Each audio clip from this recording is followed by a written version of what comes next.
Hi everybody, it's Bonkai922. Well, this is the last of the final episode reviews. To Guilty Crown, to DXD, to Familiar Zero, and now it's time to do the final episode of another. This one was pretty good. Pretty good. And basically, everything comes to a head. We find out almost everything that we needed to find out about who was the dead person. Now,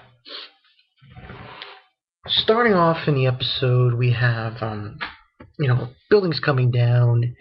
Things have really gone to the shit. Let's just say it's gone to the shit. And more or less everyone's trying to get out of the building.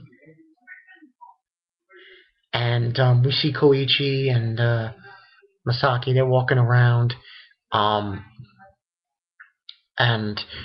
everyone's trying to get out. Getting smashed by some things up there, and people getting stabbed. It's really getting like out of hand. Really nothing to say about this episode. Specifically,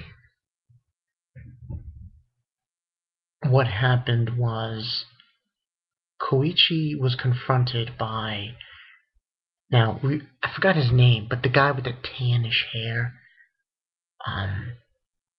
Kazawa? The guy who said he pushed somebody off the balcony. Well, the guy he pushed out off the balcony, he actually lived.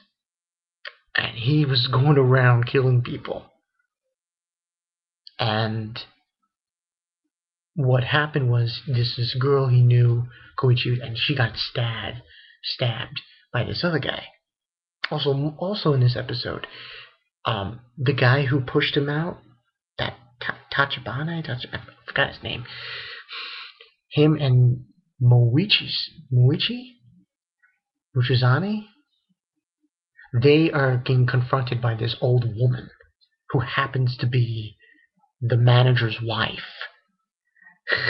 That's what we find out. And the librarian guy, teacher, professor, he shows back up to help them. And he kills the woman. Meanwhile, back with Koichi, the guy who survived the falling off the balcony, he now is saying that, everybody's gone out of their minds in this episode. Everyone is crazy. Meanwhile, there's a fire in the building. It's like, logic dictates that everyone should leave. But this guy's sticking around, and he's trying to kill Koichi. Eventually, they're tussling and everything, and Koichi gets thrown down to the floor. And he's just like, total asshole, this guy. And he's about to kill Koichi when Aozawa, the head of the countermeasures committee, she shows up and hits him over the head with a lead pipe. And she wants to finish the job. And she's like, Koichi's not the dead person. And, you deserve to die. And that's when the professor shows up and grabs the lead pipe. And, tells them to leave. And she's like so upset. She wants to kill the person responsible. So she leaves. And, that's when him and the professor decide to leave the building. Everybody's leaving. And they're confronted with everybody else who left, who was able to escape their lives. And there's a scene between the guy who pushed him off the building, off the balcony. And he's upset and crying. And that's when Koichi decides to call Masaki's cell phone. He can't reach her. So he goes back inside the fucking building. It's like, crazy. So he goes back inside the building to see if he can find Misaki. That's when he sees Akizawa and Misaki having a tussle, and she's trying to kill her, and And, you know, there's an interesting scene where he's trying to prevent her from doing it. She eventually gets the upper hand and tries to kill her, but Koichi gets involved and pushes her out of the way. And they basically what happened, they were on the upper stairway. It collapsed, and you were on the ground. And then she's like, "Oh yeah!" She was screaming and yelling and saying that I'm trying to save everybody, and you both can die together, and so on and so forth. And that's when, out of the blue, lightning hits the building, and glass shatter. And then at that moment, we see this. It's from her past. Um, Akizawa's past, when it was a year and a half ago where she met Koichi, and saying, and then she remembers it, and then we see her, and this glass penetrated her body, and she's pretty much dead. But the last word she is saying about the memory she had a year and a half ago about him and her, and she says, even though you don't remember, you should say anyway. And then she died, obviously. At that point, we don't see Misaki. She's like gone to find the dead one. And he calls her. He's able to call her and ask her where she is. And she says, in the backyard. And he won't, obviously, he's telling her, I'll go there. He says, don't show up. She tells him, don't show up. What does he do? He shows up in the backyard to see her. And he finds out. And you know what I just realized reading the I read the little bit of the chapter, like the chapter of this episode. And I realized that from the beginning to all the way to the point where he meets up with her was filler. So I thought that was interesting. But when he meets up with her, she says she found the dead one. The dead one is the one buried underneath the rubble. So, you know, they were having an argument saying, no, I see, and so on and so forth, saying that this person needs to be killed, blah, blah, blah. When the person starts coming out of the rubble, it's Rico. Now, I didn't say her name very often. It's Miss Mikami. Mikami. The homeroom teacher, the assistant homeroom teacher. She's the dead one. Now, here's the funny thing about that. They could have killed her when she told them students shouldn't kill other students. If someone had hit her head hard enough and have killed her, Akizawa probably would have survived.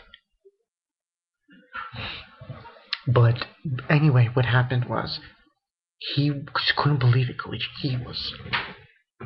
He could not believe it. But the explanation was that there were no extra seats in the classroom. But there was an extra desk in the faculty room. And we see, Misaki tells him that a year and a half ago, she died. She was killed by this person. Some assailant killed her. And we get all these memories about a year and a half ago with Akizawa, with his I think grandparents, saying, oh, too many funerals. His grandpa was saying that there were too many funerals. All these hints suggesting she was the dead one, yet just goes to show you. And then he obviously tells her, I'm the one that's going to do it. So he says sayonara to Reiko, kills her. And that's more or less what happens. Moving on, we get a scene with her, with Koichi and Misaki visiting, they're visiting the graves, and the professor's there, and he's explaining that it was actually 10. Sorry. It was actually 10, and, that's what transpired. Now, from there, there's really nothing happened after that.